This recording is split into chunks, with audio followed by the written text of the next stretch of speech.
नदी ने काटा है और लोगों के घर ढहे हैं,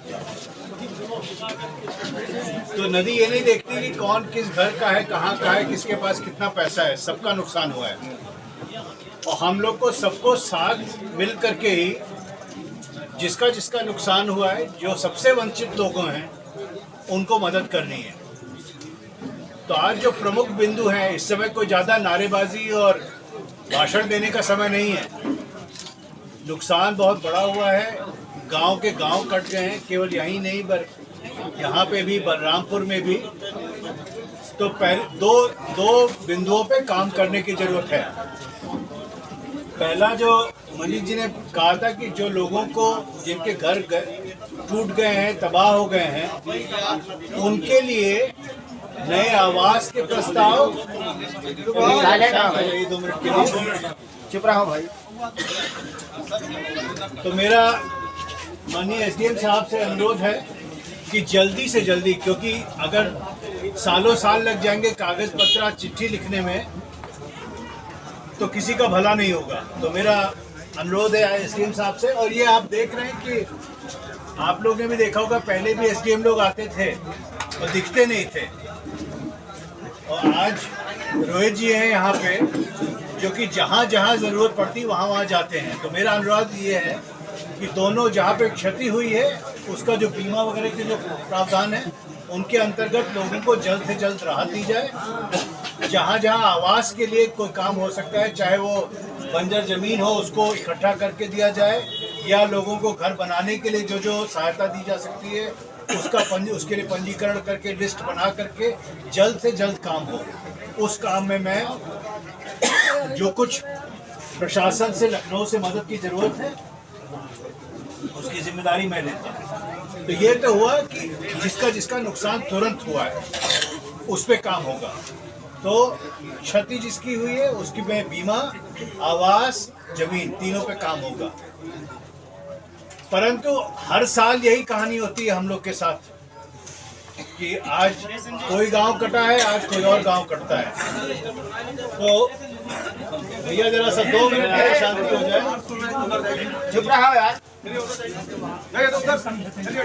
जरूरत ये है कि होता क्या है कि एक गांव कहता है कि हमारे यहाँ कटान ना हो, दूसरा कहता है हमारे यहाँ कटान ना हो।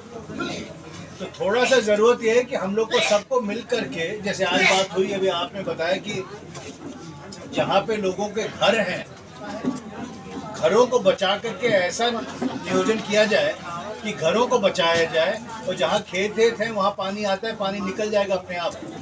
तो उस तरह से उसके लिए जो 2 चीज़ें आपने बताई हैं, एक तो पुल की जो बात है, तो उसमें भी मैं एसडीएम साहब से निवेदन करूंगा कि हम लोग पर पहले आपको एक चिट्ठी देनी पड़ेगी, क्योंकि जो ज़रूरत ये है कि चिट्ठी, आपने भी कहा प्रधान जी कि चिट्ठी जा चुकी है, पर ज़रूरत ये है कि होता यह है कि सरकार भी देखिए बहुत बड़ी होती है।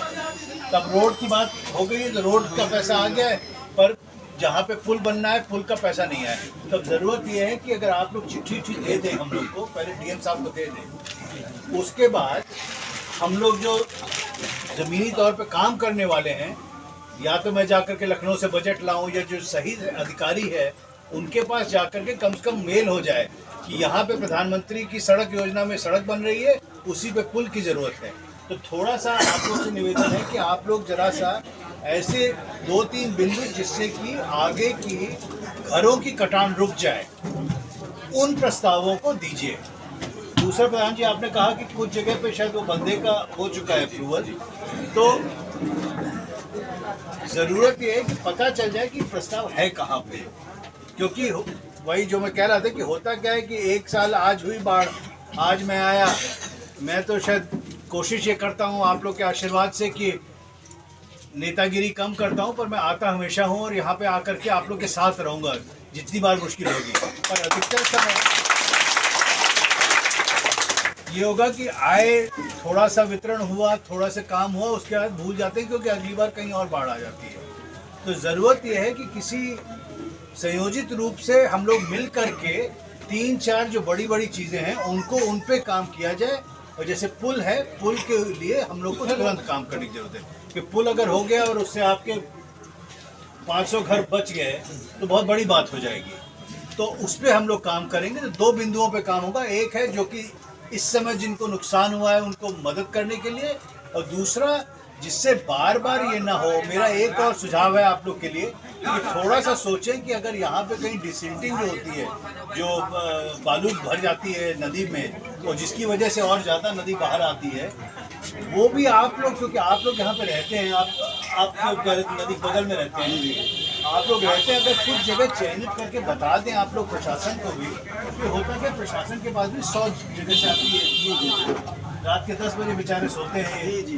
तो अगर पता चल जाए कि कहाँ डिसिल्टिंग से थोड़ा सा काम हो बालू पड़ गया, हाँ, तो अगले साल बारिश से पहले अगर सफाई का काम शुरू हो जाएगा, ज़्यादा जगह नहीं जरूरत होती, आप मान के 4-5 जगह हो जाएगा, आधी आपकी कटान कम हो जाएगी। तो प्रधान लोग आपके उसमें छतरी के अंदर आकर के जहाँ जहाँ पे जरूरत है थोड़ा डिसिल्टिंग की वो भी बता दें, तो उस पर भी काम हो जाएगा। जिससे कि करना हम लोग को ये है कि ये ना हो कि 70 साल हमारे 75 साल बीत गए हैं स्वतंत्रता के बाद के, हर साल वही कहानी होती है।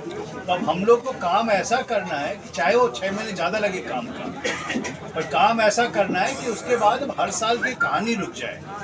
तो इसके लिए आप लोग से, आप लोग की सहायता, आप लोग का मार्गदर्शन भी ज़रूरत है कि कहाँ पे बालू हटानी है, कहाँ पे जैसे पुल का एक सुझाव है, उस तरह के 2-3 और सुझाव होंगे। हो सकता है सब कुछ तुरंत ना हो जाए, पर ये सब काम धीरे धीरे करके अगले 1-2 साल में करके ऐसे हालत कर दिया है कि यहाँ पे कभी फिर उसके बाद पानी से लोगों के घर आवास ना खत्म हो। ठीक है, बाकी तो वितरण होने जा ही रहा है, वितरण हो जाएगा। और एसडीएम साहब एक जो भी समस्या है तो यहाँ से बोलो, आप आ जाइए आगे। जी, ऐसा है कि हमारे यहाँ बहुत सारे लोगों के खेत में बालू चला है, अगर उसमें कोई उपाय हो सके, मान लीजिए जो कह रहे हैं मैं समझता हूँ, जैसे कोई निकालना चाहता है, वो केवल नियमानुसार होगा। जी, क्योंकि देखिए एक यहाँ पे बालू हटेगा और उससे हमारे प्रकृति को जो कष्ट पहुँचता है गलत बालू के खदान से, तो वो नियम के अनुसार चलना चाहिए। उसके लिए किसी को चाहिए तो दे दे। पर इस समय हम लोग की जरूरत है, बाढ़ से जो पीड़ित लोग हैं उनको ठीक करना है, और जो आगे बाढ़ ना आए उसके लिए क्या करना है। अच्छा, दूसरा एक चीज़ और एसडीएम साहब आपसे कहना चाहूँगा, हमारे गांव के लोगों की खेती जो है उधर थोड़ी अच्छी निकली है इस बार, और हमारे यहाँ विगत लगभग 1-1.5 साल से नाव की बड़ी व्यवस्था, नाव हमारी बहुत बड़ी जरूरत है, हमारे गाँव के लिए बहुत बड़ी जरूरत है, जिससे लोग इस समय जैसे अभी वहाँ पूरा पैरा लगा है, खर काटेंगे, अपनी झोपड़ी बनाएंगे, खेती पाती लिए भी जा सकते हैं, पशु भी लेके जा सकते हैं। प्रधान जी जो है तो नाव की बड़ी बजट आता है आप लोग का जी, नाव में कितना लगता है? अब 1.5 साल से अव्यवस्था है जो मैंने मैं नहीं जानता। देखिए आखिर हम लोग के ही लोग हैं ना जी, ऐसा तो है नहीं कोई अलग से है। जी जी, कल अगर मैं आपको आके कहूँ कि नहीं प्रधानमंत्री जी ने नाव नहीं दी इसलिए नहीं हुआ, तो गलती मेरी है। तो इसलिए मेरा देखिए नाव सब ठीक है, पर सरकार बजट सबको देती है, और जो कहते हैं ना कि बच्चा जब तक रोता नहीं तब तक दूध नहीं मिलता है, तो आप लोग यहाँ सब प्रधान लोग हैं, 2 प्रधान मिलकर कर देंगे नाव, एक नाव नहीं 2 नाव आ जाएगा। 2 प्रधान नाव देखिए प्रधान जी ने नाव हमारी थी, अभी इसी में कट गई है।